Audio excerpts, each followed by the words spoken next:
Right, so I'm going to talk about 8 ways to orientate yourself anywhere, work out where you're pointing, kind of location hacks. Trees often have much denser foliage on the south side and often point at the very top, south and southeasterly, pointing towards the sun. And that's a pretty easy way of working out which way is south.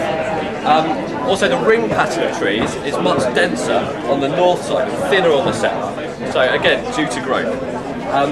Number 2, moss grows on trees, and moss likes the darkness, so moss tends to grow on the north side of trees in the northern hemisphere. And you can use that usually to work out which way up, but that's not always true because sometimes it grows all the way around. Number 3, satellite dishes. Satellite dishes always point, in the UK anyway, 145 degrees from the north, and you can, that's approximately southeasterly, just southeasterly, and so you can use that to work out which way southeast is. Number 4, old churches often have their altar on the pointing east. But you need to work out whether the church is old. What do you mean?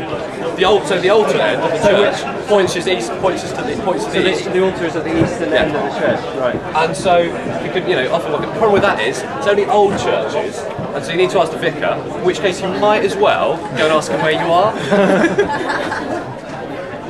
Here's a diagram I knocked up earlier. This is the sun. This is a watch. Basically what you do is you work out where the sun is, you work out where the 12 hour is, and you basically take a point halfway between the two, and that way is south.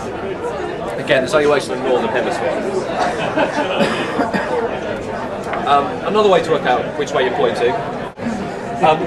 So you basically stick a pole in the ground and basically mark where the shadow is, the tip of the shadow. Leave it 15 to 20 minutes, wait for the shadow to move. Mark the tip again, and the line that connects the two is going west to east, where point 1 is at the west. We'll stay with you. Sorry? We're gonna stay with you, don't worry.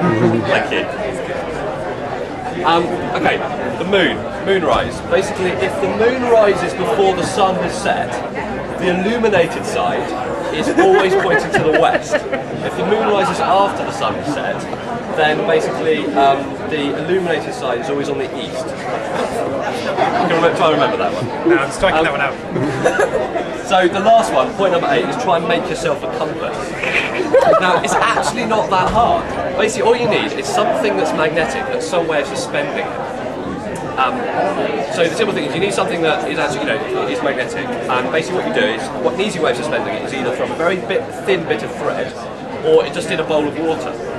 If you don't have something that's actually magnetic already, you can magnetise it. You get something like a needle, and what you can do is you can actually either get a ferrous magnet and magnetise it by running along it. So you hold it, imagine this is the needle, you hold along it and you kind of go like this, and the end at which you point towards will eventually end up magnetised to north. If you don't have a ferrous magnet, you can use silk. You can actually run silk along the needle, and that will magnetise the needle to north.